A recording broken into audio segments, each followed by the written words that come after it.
A importância da pedagogia Freinet é que ela é muito atual e é sempre atual. E foi mesmo Freinet que deu o nome da pedagogia dele, ele deu o nome de escola moderna, porque ele achava que ia estar sempre moderno, e realmente isso aconteceu. Está sempre moderna, pois os problemas do mundo são os mesmos há muitos anos, e é para resolver esses problemas, para ajudar a resolver esses problemas que a pedagogia Freinet existe. Descobrir Freinet foi descobrir um caminho aberto, grande, seguro de conseguir resolver todas as dificuldades que existem para se educar as crianças, para fazer com que elas vivam e entendam o mundo.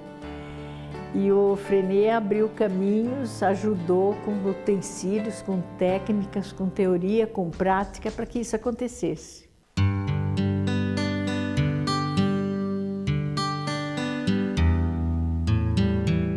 Célestin Freinet nasceu em 15 de outubro de 1896, num vilarejo chamado Gars, no sul da França. Passou a infância no campo, em contato íntimo com a natureza. Estudou na Escola Normal de Nice.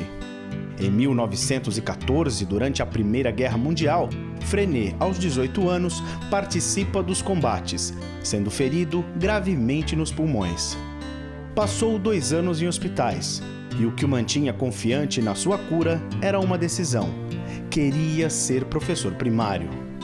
Em 1920, na pequena aldeia de Bar-sur-Loup, Freinet iniciou seu trabalho em uma escola instalada numa casa antiga, em más condições, com carteiras dispostas em filas, à maneira tradicional.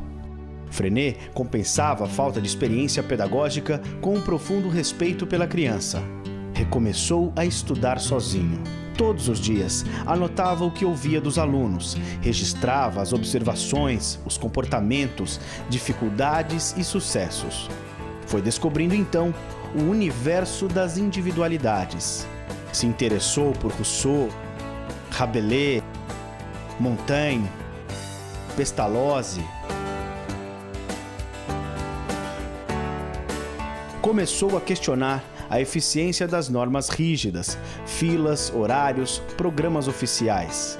Ficou claro que o que interessava às crianças estava fora da sala de aula, nos animais, na água do rio que bate nas pedras, no sol.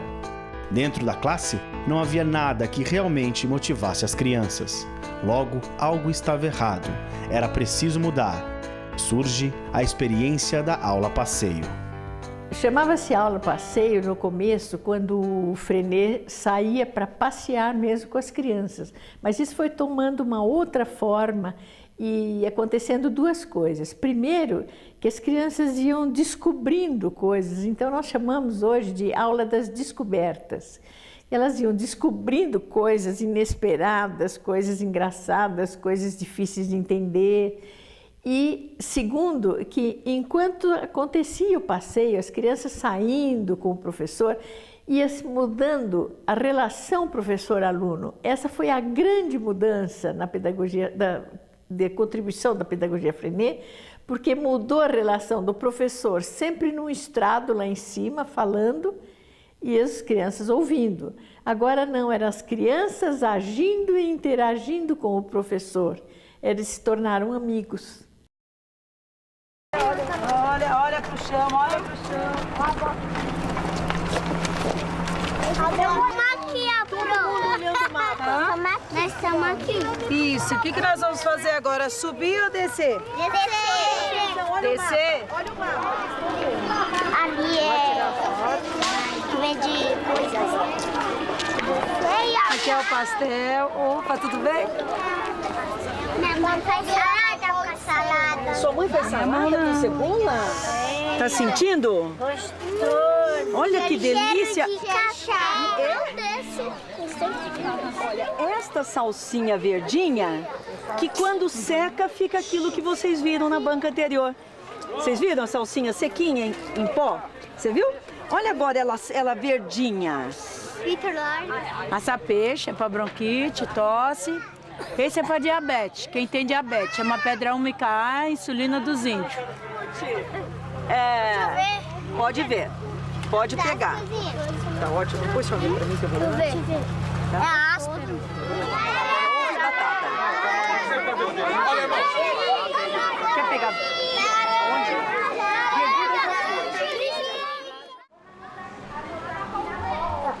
Aqui. Tia, vou começar a escrever. Gente, vamos anotar. É o quê? Aqui, É pé de manga. quem que sabe? Isso mesmo, a mangueira, ó. Por que que ela tá mudando de cor? Porque tá no... Ó, tia, minha tá marrom. Que é o outono, né?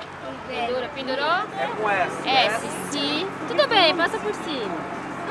Si, bi, bi. Esse aqui é o trevo de 4 folhas, né? Olha o trevo de 4 folhas, É. da sorte. Aqui é alecrim. Alegria, olha aí. Muita alegria, né, mamãe? É. Aquela amarela? Não, isso aqui, ó. Isso aqui, ó. É uma árvore que dá bastante sombra. Verdade, ó. Tem verdinho. Pata de vaca é o nome da planta, né? A pata da vaca. Aqui, ó. Só que Ela tinha várias plantas na frente da casa dela. Pata de vaca, alecrim, que é aquela... Espada de São Jorge. Espada de São Jorge, que mais? Na volta dos passeios, a atmosfera da classe era outra. Cada um queria contar o que vira, mostrar o que trouxera nos bolsos, lembrar um fato ocorrido. Chegava então a hora da leitura obrigatória, exigida pelo currículo escolar. O encanto se quebrava novamente. Mandar abrir as páginas de livros, nos quais as frases nada tinham a ver com a vida das crianças, era cortar o entusiasmo pela raiz. Frenet sentiu que deveria buscar urgentemente uma nova técnica de aprendizagem da leitura. Em suas buscas, foi muito influenciado pelo livro L'École Active, de Adolphe Ferrier. Ferrier lhe havia revelado o ponto central, a atividade. Durante o ano de 1924, Frenet participa do Congresso da Liga Internacional para a Educação Nova, na Suíça. Toma contato com as principais experiências educacionais da época, mas observou que a chamada Educação Nova dependia de boas instalações, materiais especiais, ou seja, destinava-se a escolas com recursos. Frenet buscava um caminho para todas as crianças, com suas diferenças de inteligência, caráter e posição social. Neste sentido, Frenet buscava uma educação popular. Quando Frenet trouxe uma impressora para a sala de aula, na década de 20, ele abriu um mundo, porque foi essa impressora que mostrou que as crianças numa classe podem acompanhar as criações tecnológicas que existem. Então, começando a trabalhar com uma impressora dentro da classe, uma coisa que, se pensar, é inimaginável, aqueles tipos minúsculos e tudo, mas foi uma surpresa geral. As crianças se interessaram muito, começaram a trabalhar com uma vontade e perceberam que elas que tinham feito um texto pequeno, uma frase, essa frase foi escolhida, trabalhada, bem feita, e depois essa frase foi trabalhada com os tipos, numas caixinhas que o Frenet inventou, umas caixinhas pequenas, onde eram colocados os tipos, para formar a frase e depois imprimir. Foi assim uma abertura infinita, foi a maior coisa que o Frenet fez na sua pedagogia. Porque a dificuldade dele era fazer com que a criança se interessassem por escrever. Escrever o quê? Para quê? Só escrever, pôr num caderno, o caderno ir para a gaveta, não tinha muito sentido. Então, ele ficava pensando como ele ia fazer para que essa coisa escrita pela criança saísse, fosse para algum lugar. E por isso é que ele se lembrou da impressora. Então, ele trazendo a impressora e as crianças começando a trabalhar com a impressora, começando a produzir folhas com textos, com poemas curtos. Com isso, ele ficou entusiasmado. O que poderia ser feito com esses textos?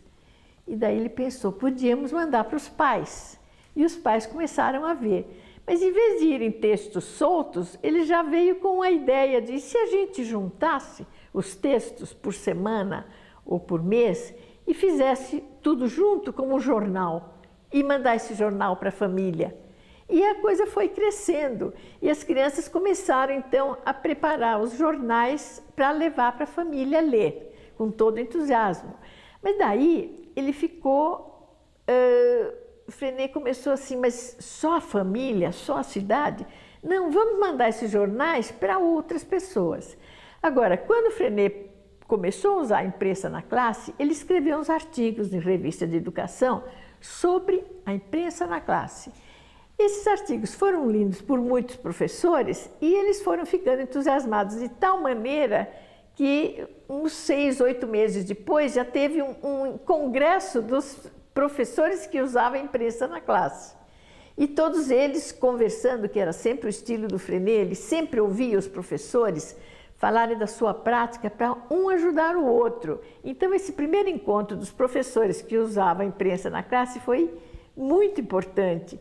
E os professores começaram a usar a imprensa, cada um à sua maneira, e foram usando. Mas acontece que um professor lá do norte da França fez um texto, as crianças dele fizeram um texto muito bonito, e ele falou, o que vamos fazer com esse texto? Eles falaram, por que o senhor não manda para aquele professor que deu a ideia para a gente de ter uma imprensa na classe? Ele falou, então vamos mandar. Fizeram um envelope, puseram endereço e mandaram para a classe do Freinet. Bom, quando o Freinet abriu essa carta e viu o que era, levou para a classe e as crianças ouviram. E uma das crianças leu o texto sobre as papoulas. Quando acabou esse texto, escrito, impresso pelas crianças lá do norte da França, e as crianças olharam, acharam lindo, e o Freinet perguntou, o que nós podemos fazer agora com esse? Na hora, um dos meninos falou, precisamos responder para eles, vamos fazer um texto e mandar para eles. Eles fizeram lá na escola. Primeiro assim, vocês sabem onde fica a Itália? Eu sei. Calma, calma. Ai, gente. Será que daqui, de onde a gente tá, que é o Brasil, ali, cadê a Itália? Ali, dá pra ir de ônibus? Não. Dá pra ir de bicicleta? Não. Como que a gente faz pra chegar? De avião ou de navio. Isso, por quê? Por causa que tem água. Porque tem um mar. Oceano. Isso. E aí eles mandaram algumas perguntas pra nós. Eles estavam querendo saber algumas coisas, ó. Se a gente conhece alguma tribo de índio, o que a gente falou, vocês lembram? A gente falou que conhecia. Aqui não tem Pancararu? Sim. Quem que é Pancararu? Então, que no bairro onde vocês moram tem uma tribo, que é dos Pancararus. Quando eles perguntam aqui, ó, que brincadeiras a gente prefere, foi aqui que a gente começou a pensar em mandar falar pra eles sobre as nossas brincadeiras, que é até o projeto que a gente está estudando esse ano. Né? E aí, a gente fez aqui, ó, essa atividade. Lembra dessa atividade? Mostrei ontem pra vocês, ó. Vocês desenharam. Que brincadeira é essa? Bolinha de gude. Bolinha de gude. Amarelinha. Então, a gente vai... Isso aqui vai pra Itália, o desenho de vocês. E aqui dentro a gente vai escrever como que brinca de cada uma dessas brincadeiras. O que tem que ter no boliche primeiro? O pino, a garrafa e a bola. É uma bola de jogar futebol? É igual? Como que é a bola do boliche? Calma, levanta a mão. Fala, Gustavo. Ela tem 3 furinhas para colocar o dedo e tem que jogar ela. Jogar ela onde? Nas garrafas, nos pinos. Que saiu foi tu, puxa o pino da panela. Que saiu foi Gabriela, barra, perna, minha bola. Liliane vai lá pro meio. Como que brinca de telefone sem fio? Uma pessoa falar uma coisa pra outra e vai passar. Uma coisa o quê? Uma palavra? Uma palavra. Então, peraí. Mas essa pessoa que é escolhida pela turma, como é que é? Escolhida. Aí ela fala. Então, peraí, uma pessoa é escolhida. E daí? O que essa pessoa faz? Só um momento. Fala no ouvido da Ela pensa uma palavra. Fala no ouvido da outra e vai partir. Um momento, Liliane, não me pensa. Ela pensa uma palavra. E fala pra outra pessoa. Aí, o que ela entendeu, ela vai passando. Então é assim, deixa eu ver se eu entendi. A turma escolhe uma pessoa. Essa pessoa pensa numa palavra, mas não fala, ela só imagina, pensa numa palavra. Quando Freinet voltava dos passeios com as crianças, escreviam juntos frases do que tinha acontecido. As crianças liam, comentavam, acrescentavam observações, corrigiam juntos e depois copiavam os textos em seus cadernos. A leitura e a escrita eram feitas com entusiasmo. O assunto interessava e apaixonava as crianças. Para o Freinet, a criança precisa escrever o que ela quer, como ela quer, do modo que ela quiser. Se ela quiser fazer poesia, se ela quiser fazer um desenho com o escrito, o que for. Mas precisa ser livre, um texto livre, que ela tenha vontade de colocar para fora, tenha vontade de mostrar aos seus alunos. Então, uma atividade do Freinet, de texto livre, é assim. As crianças, quando chegam na escola, falam, eu tenho um texto para ler. Então, todos os dias tem 2, 3 crianças que querem apresentar o texto livre que elas fizeram em casa. Então, elas vão na frente da classe e leem o seu texto. E esse texto é comentado pelas crianças. Se gostam, se não gostam, se está engraçado, se não está engraçado, se está claro, se não está claro. Então, por exemplo, se 2 ou 3 crianças apresentam esse texto livre, eles escolhem, então, qual que está melhor, ou então, às vezes, juntam 2 que o assunto seja bom e decidem, nós vamos imprimir esse texto. E daí eles começam a trabalhar esse texto, que é o trabalho do texto livre, o trabalho da correção, da melhora, né, de ficar melhor.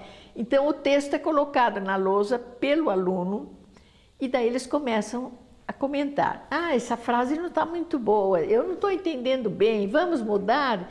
E dão as sugestões como mudar o texto, mas só pode mudar, nem que seja uma vírgula, com a ordem do autor. O autor é que muda se ele quiser. E na medida que eles vão corrigindo e chegam num ponto que eles querem, que acham que está perfeito, que está bom, o autor diz tudo bem, daí então é que eles pegam esse texto e vão imprimir. Daí todos imprimem um texto de um só. Então o trabalho passa do individual para o coletivo. O comum era, sempre foi, ter os manuais escolares ou as cartilhas. Agora, com Freinet, querendo o texto livre, fazendo com que as crianças quisessem escrever o que elas sentiam, o que elas queriam saber, como juntar um manual escrito e vendido para todas as escolas, para a classe inteira, e o texto livre? Não batia, não dava para fazer isso.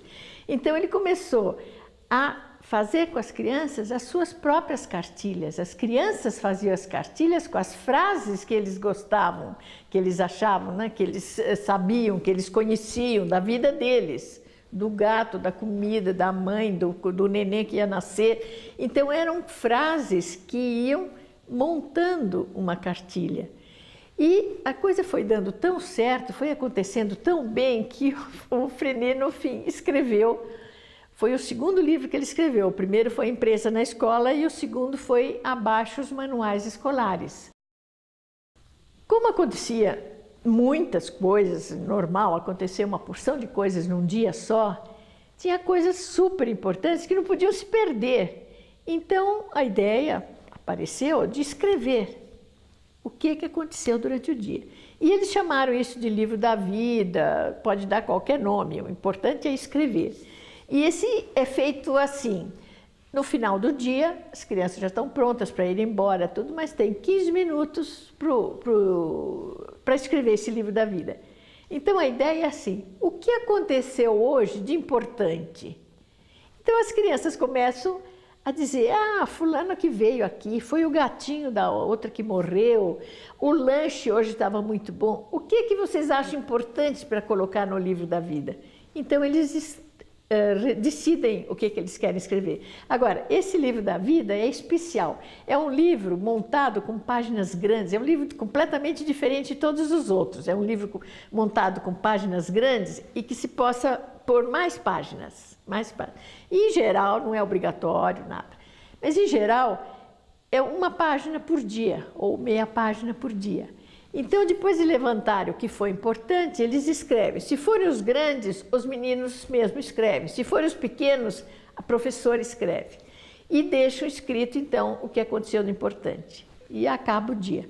No dia seguinte, tem sempre 2, 3 meninos que decidem que vão enfeitar o livro da vida. Então, eles enfeitam, eles arrumam, eles pintam, tudo.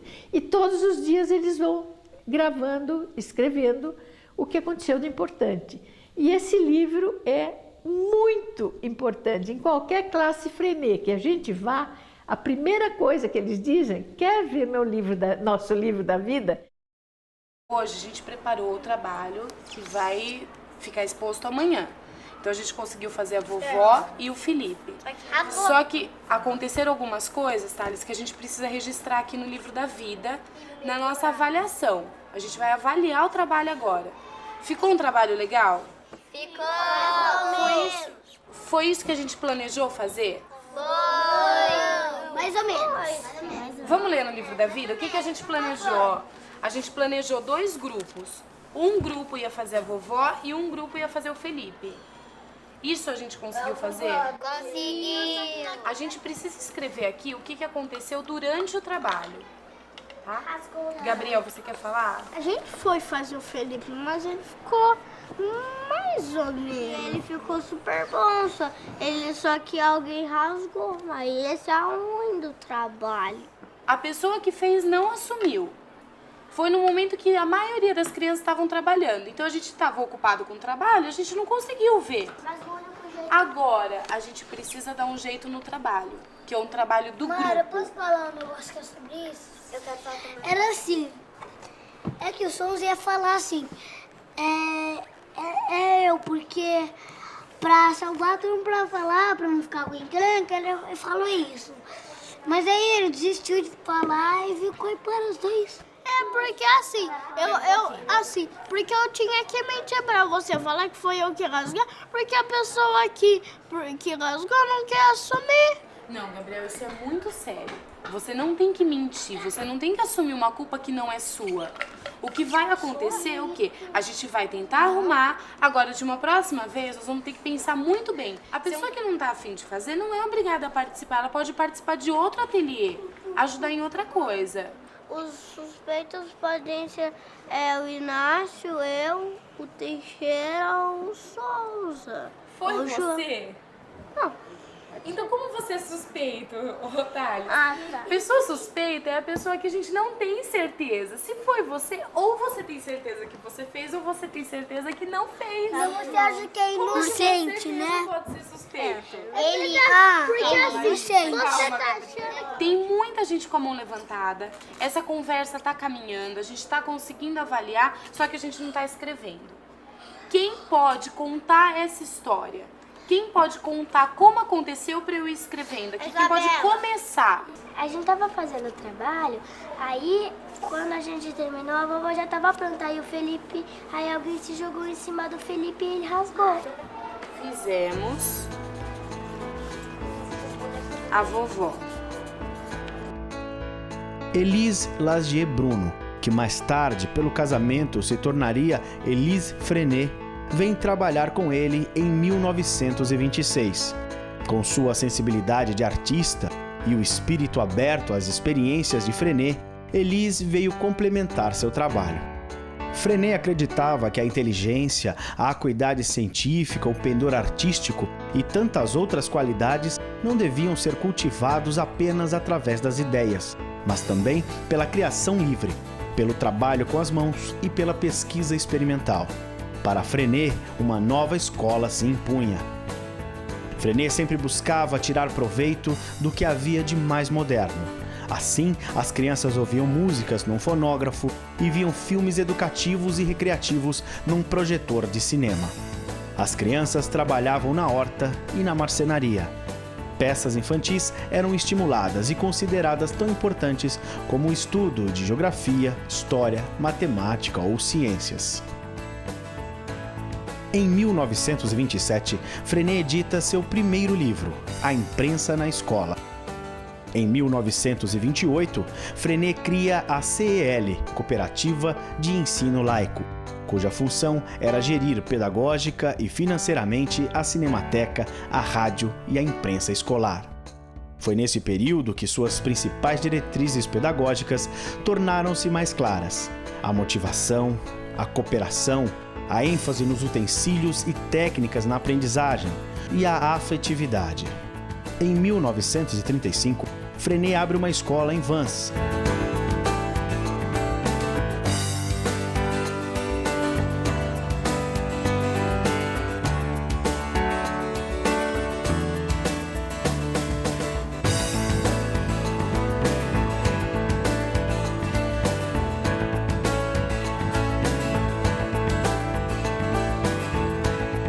Freinet vai à União Soviética, a congressos na Suíça, Hamburgo, Viena.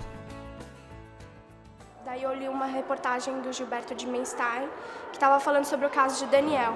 E como a gente estava começando com o projeto de violência, né, aqui no colégio, Guerra e Paz, né, daí a gente resolveu fazer sobre violência urbana.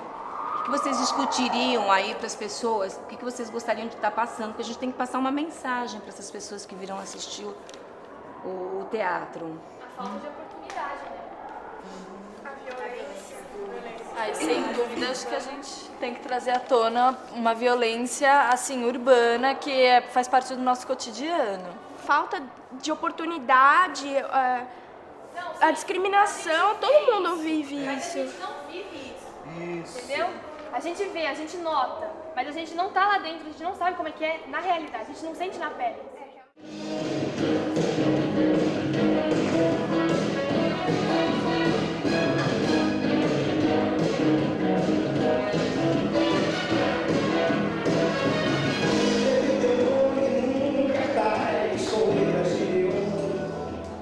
É de sonho e de pó,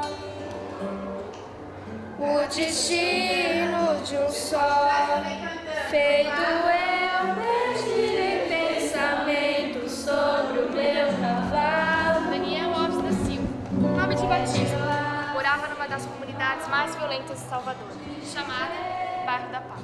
Bairro da Paz. Por ser um bairro onde havia um grande índice de marginalidade, resolvi participar de um grupo teatral para apresentar peças que falavam sobre cidadania. Aqui, ó, tá vendo? Ó? Será sempre que nós temos uma conexão melhor. Uma espécie de utopia entre...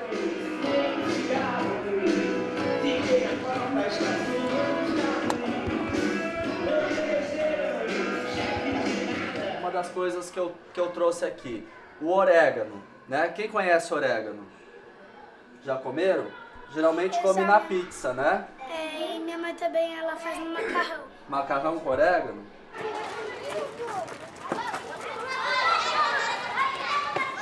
Ela é também, a couve e o repolho também, eles são muito parecidos.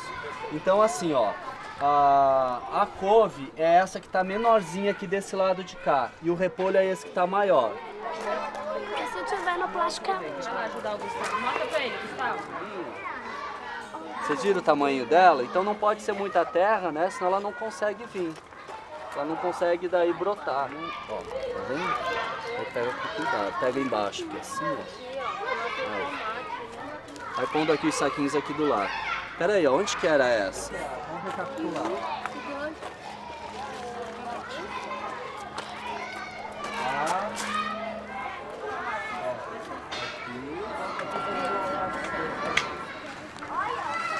Tentar mais um pouco. Ó, porque não sei como eu fiz.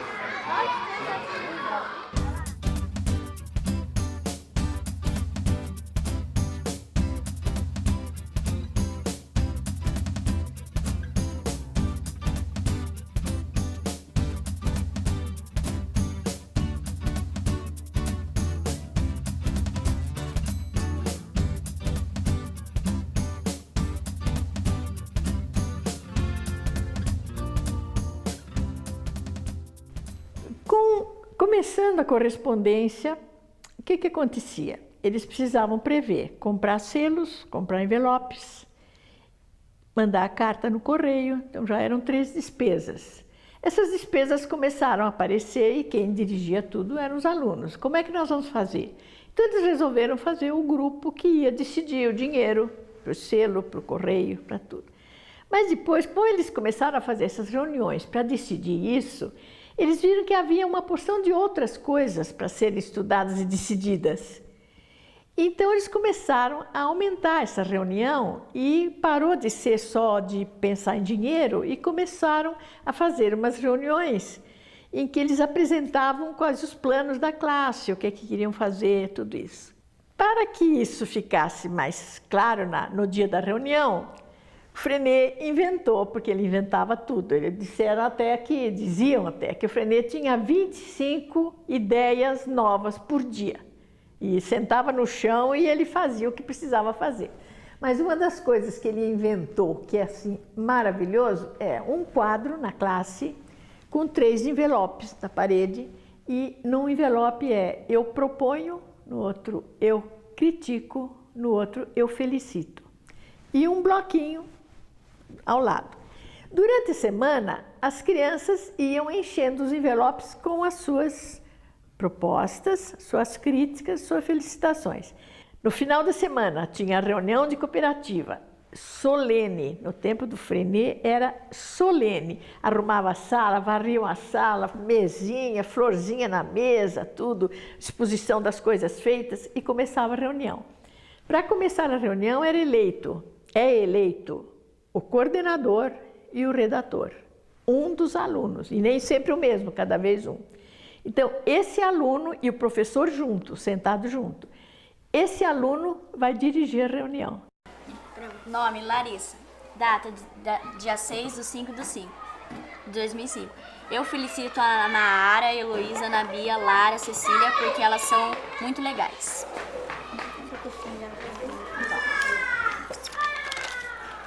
Eu felicito. Eu felicito a Escola Curuminho porque me tratam bem. Obrigada, Thaís. Eu critico as pessoas que na aula de espanhol não limpou nem guardou tudo. Marina e Matheus. Marina? Foi que numa aula a gente tava fazendo um trabalho, aí deixaram todas as tintas, um monte de coisa ali, a gente perdeu um maior pedaço da aula do Zé, tendo que limpar tudo isso e ainda não guardaram tudo. Pediu pra gente guardar as coisas, muita gente não guardou, pegou o lanche e saiu assim na hora do recreio. Ele falou, gente, volta, vamos guardar. Daí teve pessoas que nem ligaram, daí ficou, eu tive que perder maior tempão do recreio pra ficar aqui ajudando a guardar. Só ajudei um pouco. Aí ficou eu, Leandro e mais não sei quem. Olha, eu pedi pra arrumar a classe hoje, se ninguém levantava.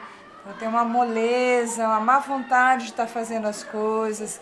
Joga as coisas no chão e não levanta para jogar no lixo. Se cada um usar as coisas e depois guardar. Fazer a sua parte. Cada um guardar a sua parte? Tá, alguém tem mais propostas? Na aula de espanhol, sim. Mas a última vez melhorou mais porque a gente disse pro Antônio que não tinha. Aí ele não deixava ninguém sair enquanto não tivesse tudo arrumado. Mesmo se tivesse arrumado sua parte, não saía. Léo, agora vai pro próximo, vai. Eu quero saber por que algumas meninas falam que eu gostava do Léo, sendo que eu sou amiga dele. Quem? É da Lara. É da Lara. Coloca nome, gente. Lara.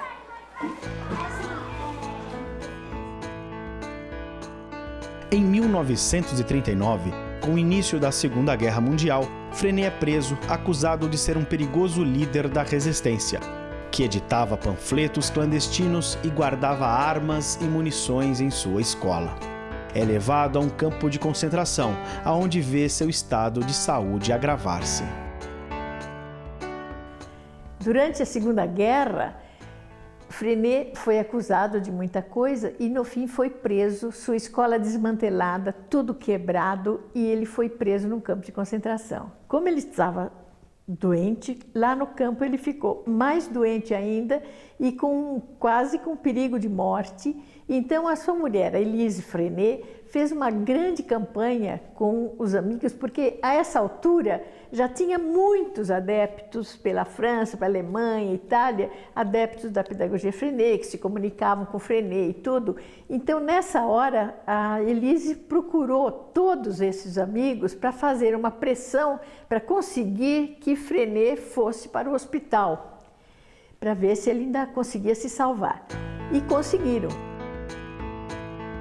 Em 1941, Freinet sai da prisão e é acolhido pelos membros da resistência francesa. Durante a guerra, escreve mais 2 livros, Ensaio de Psicologia Sensível e Educação pelo Trabalho. Após a guerra, Elise e Freinet retornam a Vans, onde reconstroem com a ajuda de pais e colaboradores sua escola. O movimento é retomado, chegando em 1948 a contar com mais de 20 mil participantes. Freinet criou utensílios, instrumentos e técnicas para que a criança aprendesse, porque é indissociável ter a teoria e ter a prática. Na prática nós estamos aprendendo e para só a teoria não se aprende bem, porque precisa a prática. Então, numa classe Freinet, sempre estão trabalhando. E a prática o que é? É fazer alguma coisa concreta, com um final. Então, se eles estão aprendendo alguma coisa, eles vão saber tentar fazer alguma coisa para preparar, para terminar e para fazer alguma coisa com aquilo que eles fizeram. Precisa ter um objetivo, ou fazer um museuzinho, ou fazer uma exposição, ou pôr numa barraca de troca de saberes. Tem que ter um objetivo. Então, uma classe Freinet está sempre trabalhando, sempre trabalhando. Tem as aulas expositivas, claro, mas não é o principal. O principal é como ele vai fazer com que o conhecimento das aulas expositivas se torne um material concreto. Nous sommes des instituteurs. Et à l'origine, vous savez, nous n'avons pas fait d'études spéciales pour vous dire comment il faudrait orienter les enfants. Seulement, nous avons fait notre travail d'instituteurs. Les instituteurs sont un corps en général de choix parce qu'ils travaillent une matière de choix et que vraiment il faudrait n'avoir aucun cœur pour se désintéresser du travail qu'on fait. Mais les instituteurs travaillaient seuls. Lorsqu'ils avaient une réussite, ils n'osaient pas la confier à leur voisin, de peur que le voisin lui dise « occupe-toi, qu'est-ce que tu viens me raconter ?»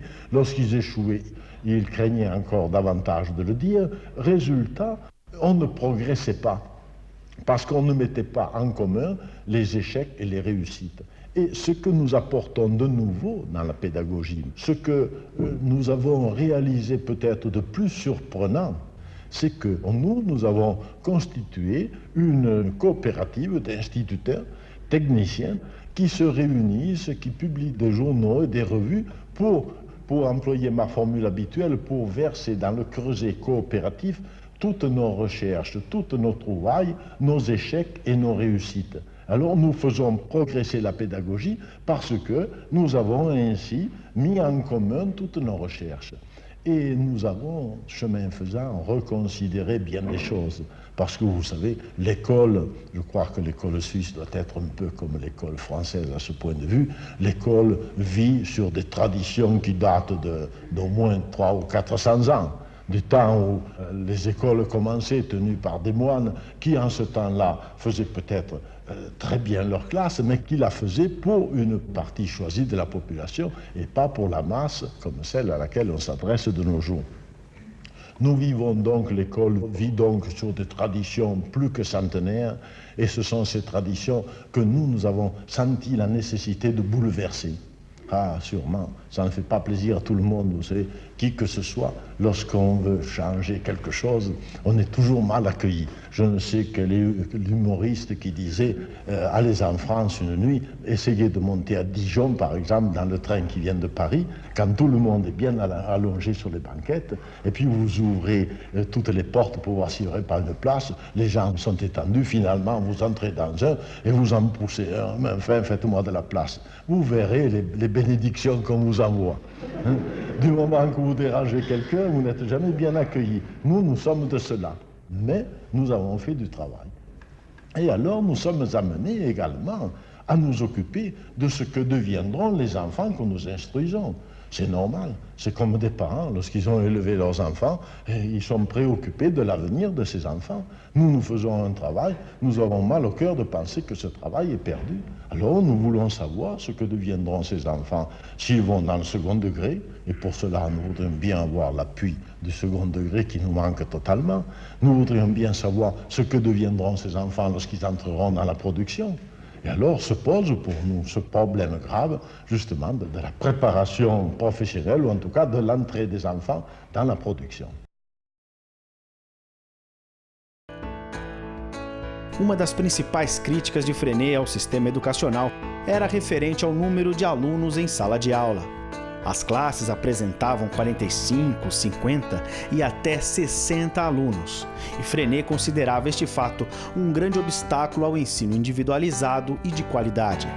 Liderou uma campanha nacional que ficou conhecida como 25 alunos por classe.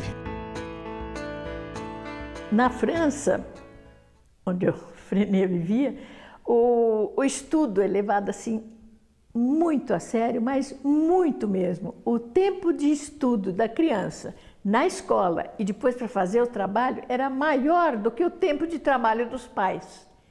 E isso o Freinet achava absurdo, porque a criança tem que estudar, claro, mas ela tem que ter o tempo para brincar, o tempo para ser criança.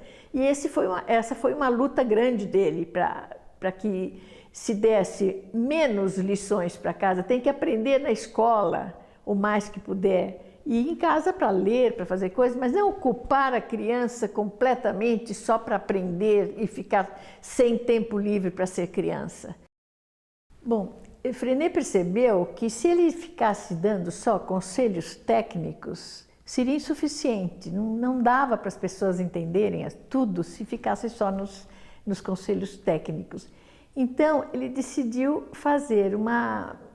mostrar uma série de princípios a serem seguidos, de valores a serem seguidos, mas também de valores que a pessoa não precisava saber tudo aquilo, ela iria aprender, ia começando a ver se aqueles valores ela concordava ou não, ela ia fazer um esforço para que aqueles valores fossem contemplados. Então ele criou 30 regras, 30 princípios. E Freinet chamou esses conjuntos de princípios de invariantes. Por que invariantes? São princípios que não variam, seja onde for que eles forem aplicados. Pode ser na África, pode ser no Japão, pode ser em qualquer país da Europa ou no interior do Brasil. Eles não mudam nunca. Os princípios são respeitados, têm que ser respeitados. E ele então escreveu sobre a natureza das crianças, a reação das crianças e as técnicas educativas. Mas sempre numa linha de é bom fazer isto, você já faz, você já consegue fazer? Você está tentando fazer ou você não faz e não concorda? Esses testes com essas invariantes sendo feitos mensalmente numa escola, a professora vai percebendo, ela aceita aquilo ou não aceita? Por que ela não consegue fazer? Não, agora, Vitória, isso eu já consigo fazer. Por exemplo, falar. Uma das invariantes é fale o menos possível. Então, você já conseguiu não falar, organizar de tal modo a classe que quem fala são as crianças? Porque se você falar, as crianças não têm hora para falar, elas não podem falar. Então, você pode dizer, não, isso eu não consigo, é difícil, mas vou conseguir. Ou então, eu já estou conseguindo, eu já falo bem menos do que eu falava. Ou então, quando ele chega na hora certa, eu já deixo que as crianças falem tudo e eu falo muito pouco. Então, é uma vitória. E assim vão indo as 30 invariantes. A última invariante de Freinet é preciso ter a esperança otimista da vida. Se não tiver essa esperança, não adianta nem começar. Em 8 de outubro de 1966, lá mesmo em Vans, na sua escola, que funciona até hoje, Celestin Freinet morreu. Elise continuou o trabalho até 1984, ano que faleceu, com 84 anos. Freinet escreveu um livro que se chama A Escola do Povo. E foi o grande compromisso de Freinet foi com a escola pública. Porque se o povo não tiver educação, nada pode acontecer. E essa é a nossa grande meta, é conseguir que Freinet seja conhecido por todos os professores e por todas as escolas públicas que a gente tem, com tantos problemas por aí.